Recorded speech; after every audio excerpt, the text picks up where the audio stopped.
Hello there and welcome back.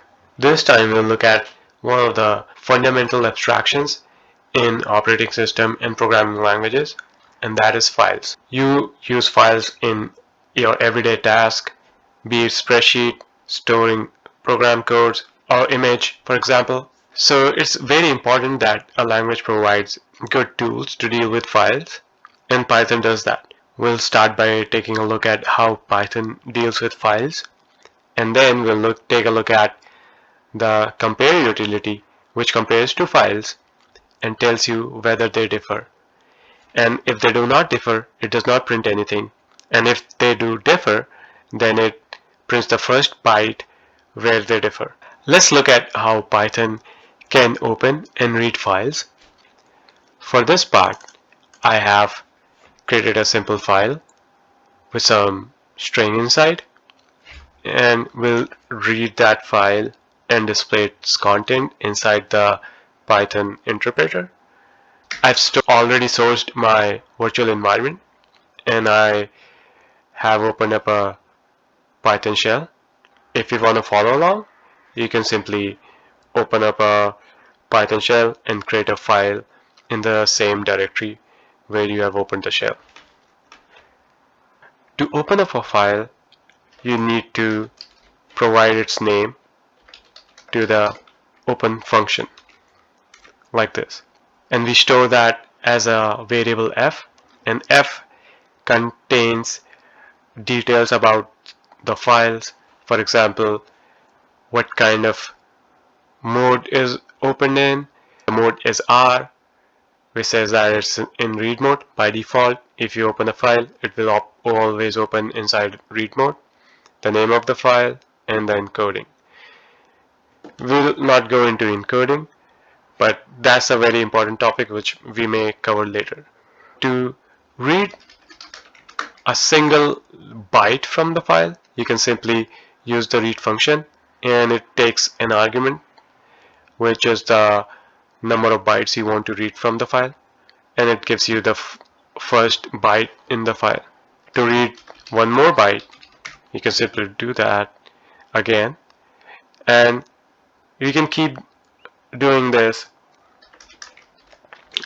until we have some contents inside the file. For example, if I do f.read2, it will give me the next 2 bytes in the file. And let's do 10, and it gives me all of the remaining contents of the file.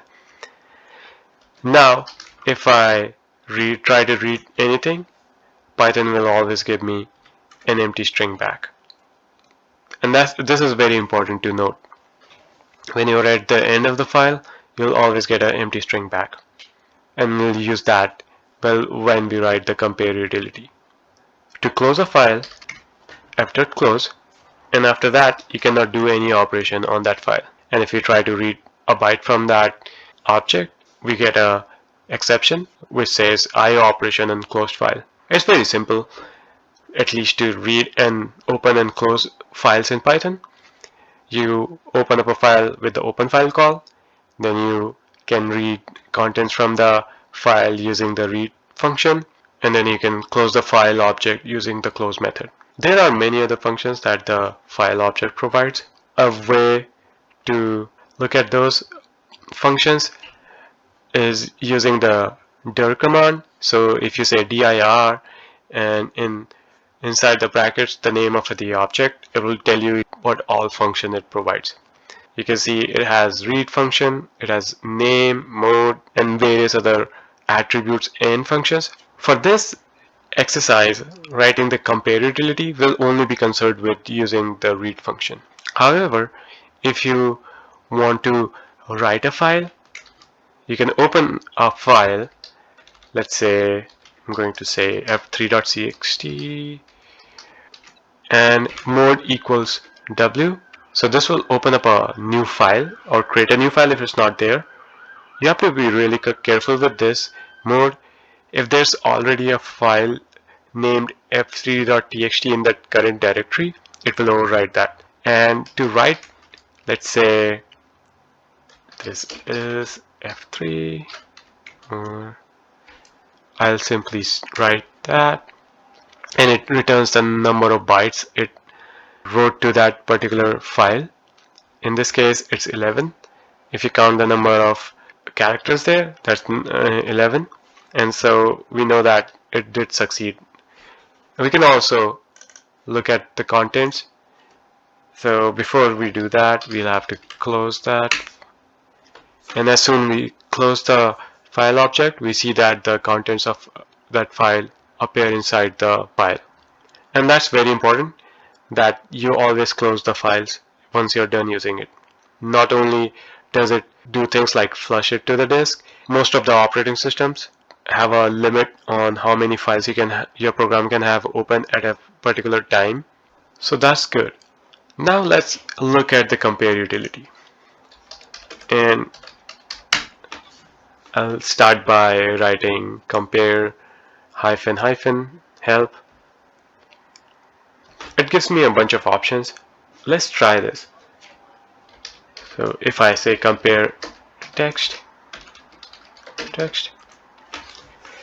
if you provide compare with two files having the same content, it doesn't print anything or say that they are the same.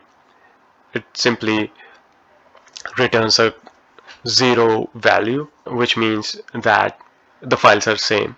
For example, in the documentation it says exit status is 0 if inputs are the same, 1 if they are different, 2 if trouble. If I compare f1.txt with, let's say, f2.txt, it tells me where they start differing, and it gives me the location of the byte and the line number. F2, they basically differ at that, and remember that the bytes start counting at 1 and not 0. So 1, 2, 3, 4, 5, 6, 7, 8, 9, 10, and that's where they differ, and that's on line 1. That's good. So we'll be writing this utility. We'll get started with writing a function which takes in two file objects or any other object which can provide data and tells you where exactly they differ at the first location. Before we do that though, let's look at one other example. So if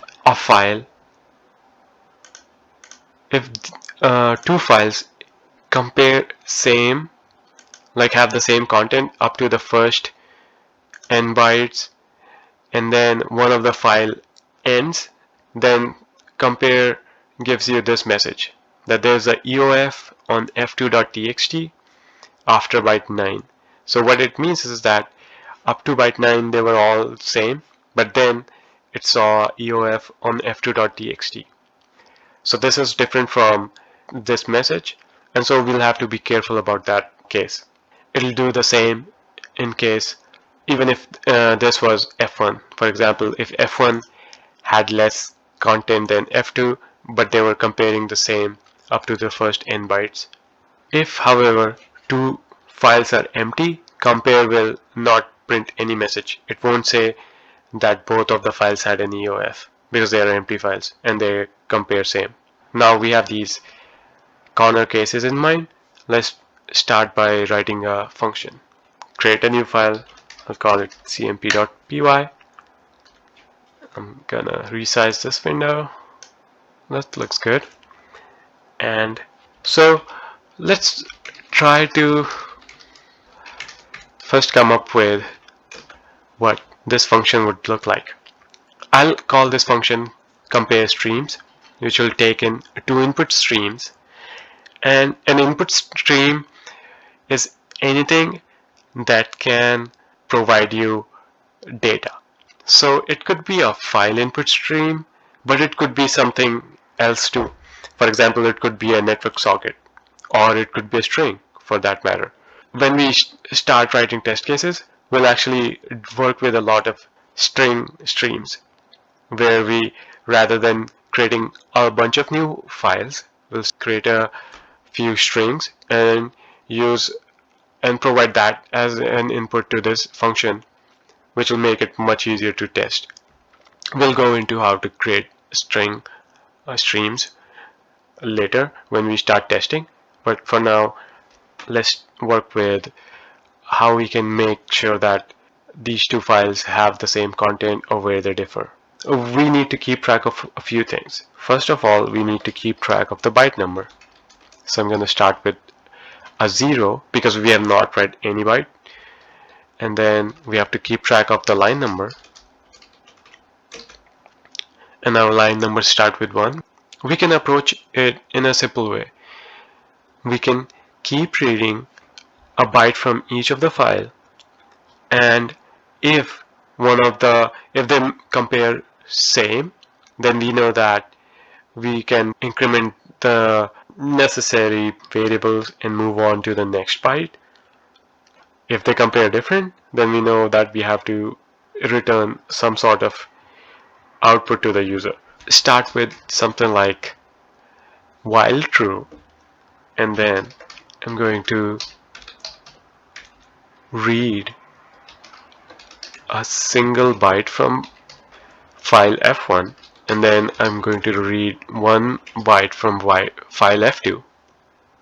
Recall that if you are at the end of the file, then either byte A or byte B or both will be the empty string.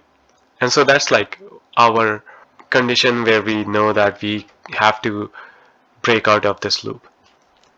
So if byte A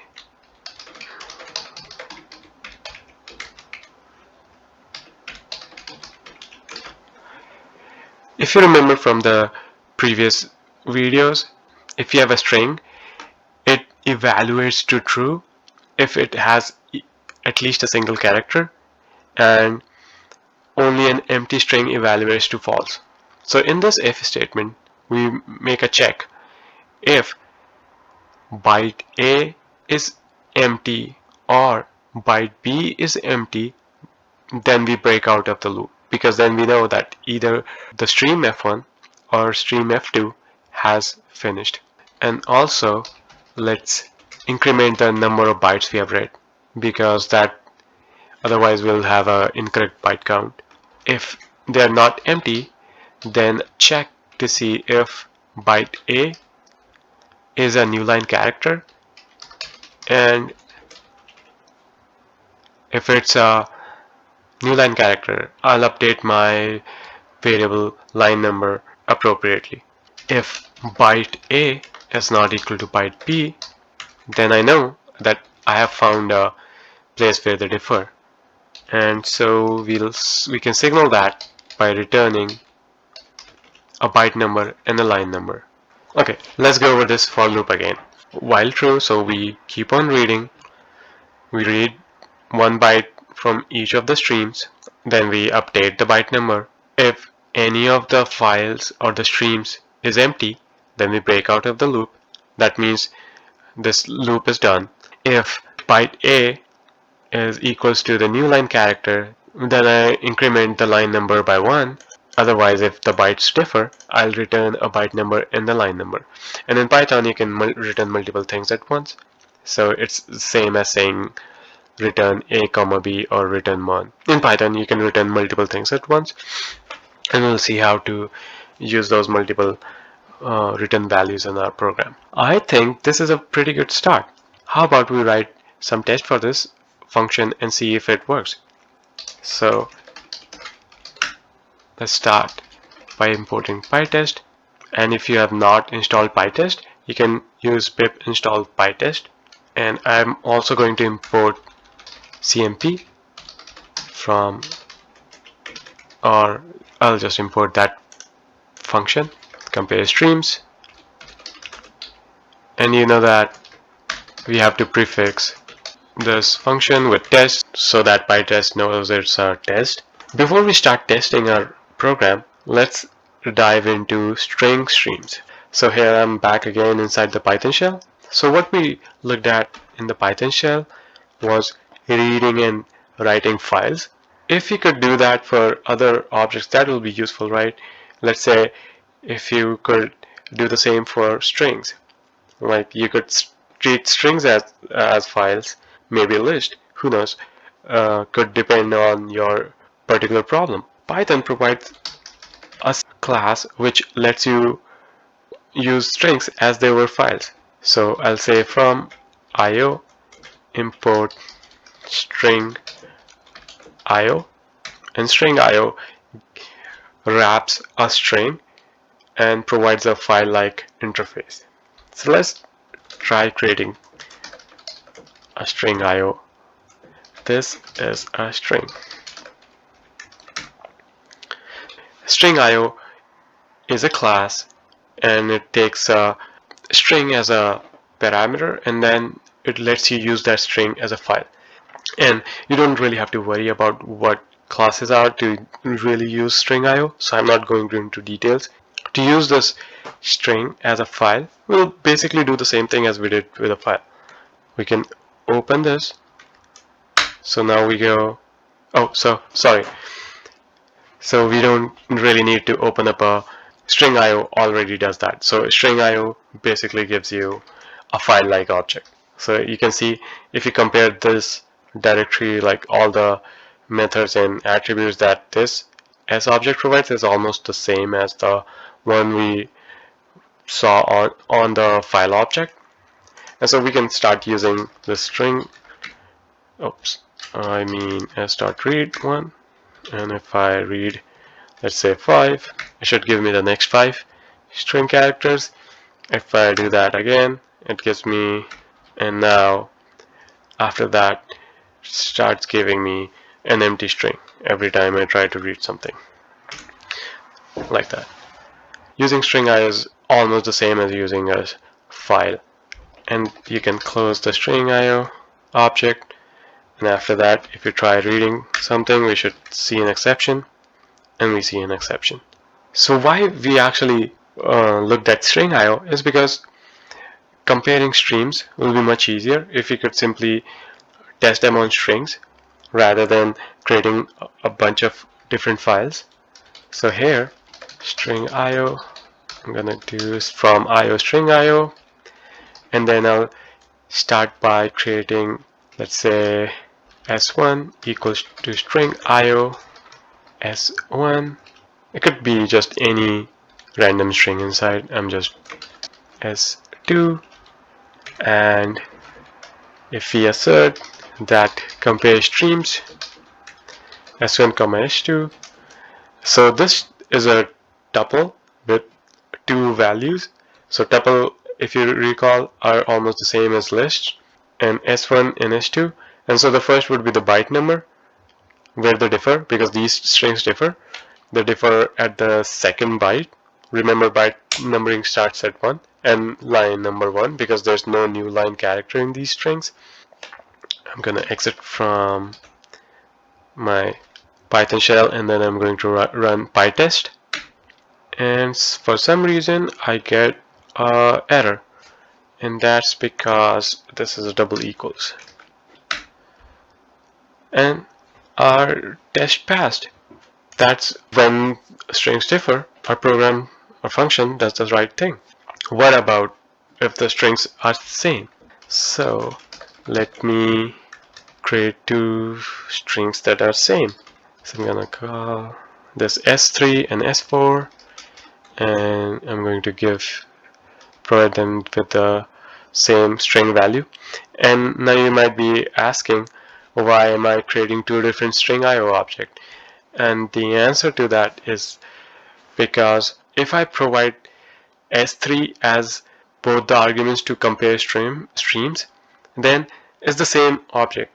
So if compare streams, whenever it tries to do a read, it will do the read on the same string object. So it will give you the first character in the first read and the second character in the first read, and that's not what we want. We have to create two different StringIO objects, and let's see what compare streams does this time. I don't even know what to compare it against because we don't really handle that condition inside our program. So if we go back to our function, let's try to see if two files are same, then that means both of the files hit the end of the file at the same place. You had a bunch of characters where you matched all the characters in both the files, and then you had an end of file in both the streams. How we can test that is, we know that this while loop exits or breaks when either of the streams are exhausted. For example, here, like where we make this check. And so if I go and make sure that both of these files are exhausted, then I know that they were same. So if I check if not byte A and not byte B, which means if byte A is empty and byte B is empty, then we know both of the files exhausted at the same time. We can return something. So how about we return 0, 0, because we know that they are the same files, and we can make this check inside our program. I run pytest and it passes. And now the case where, let's say, the first n bytes of both the streams matched, and then one of the streams was exhausted. Either stream F1 was empty or stream F2 was empty. Yeah, so I put a couple of question marks because at this point, what should we return? Because this signifies that the first stream was exhausted, and this condition signifies that the second stream was exhausted. And if you look at the output from the compare utility, you can see that it tells you where exactly which stream or which file was exhausted, and it gives you the byte and the line number. What we can do is return a -1 and the byte number and the line number in case the first stream was exhausted, and return a -2 and the second stream was exhausted. But as you can see, this is not very helpful, because once we start writing test, we'll have a bunch of -1 and -2 in our test cases, and that's not a good way of writing programs.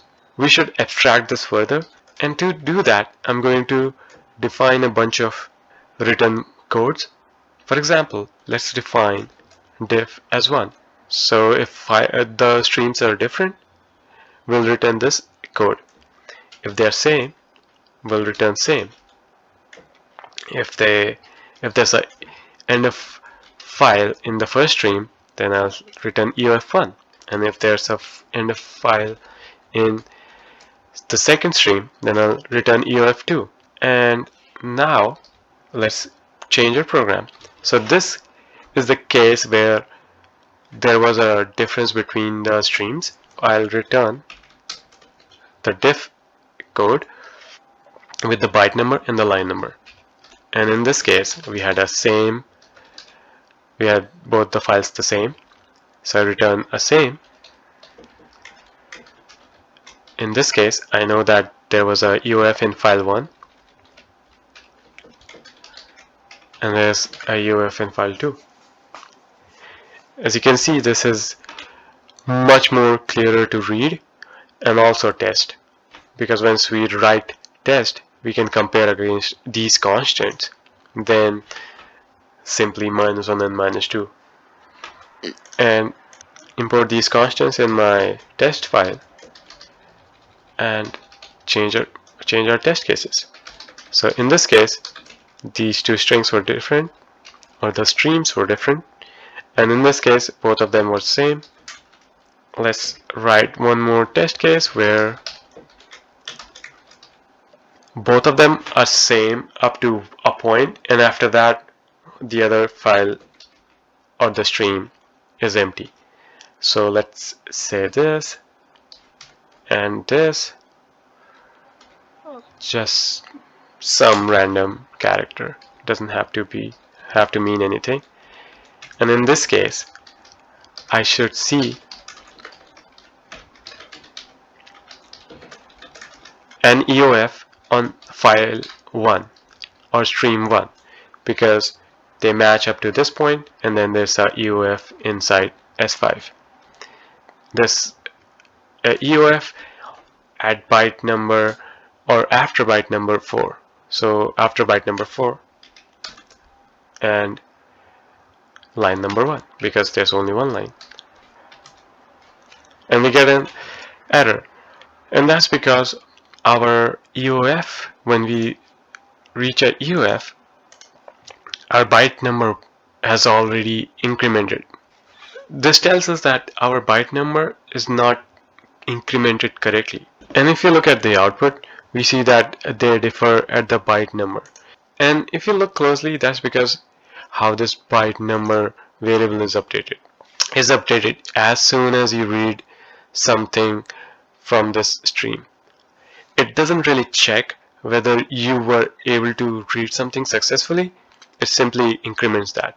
We are probably better off updating this after we know that there was at least the byte rate from these files.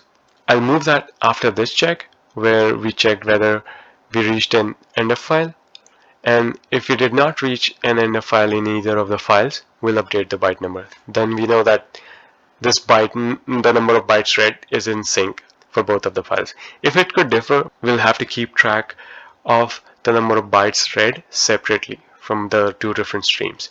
For now, we don't really need that, and I'll just keep this variable. So we'll only update this when we are sure that both of the files did not reach an end of file. And let's try that in our test passes. So let's update our program with one last test case where we check for the EOF on the second stream. I'll say same, and this time same, and how about we just include one more line inside the string. They'll also test that we're updating the line numbers correctly. And in this example, we'll have a EOF in file 2 or the stream 2 and line number 2 and byte number 10. Let's try that, and we get an error. So our program computes that thinks that these are the same, and that's because we did not update this thing. There we go. We did look at how to open up files, read them, do the same with strings using StringIO. Then we looked at why it's better to define some constant or some other way to return values because it makes your life easier. The code is more readable. And next time we'll look at implementing the rest of the options in compare and finish this up. I'll see you next time.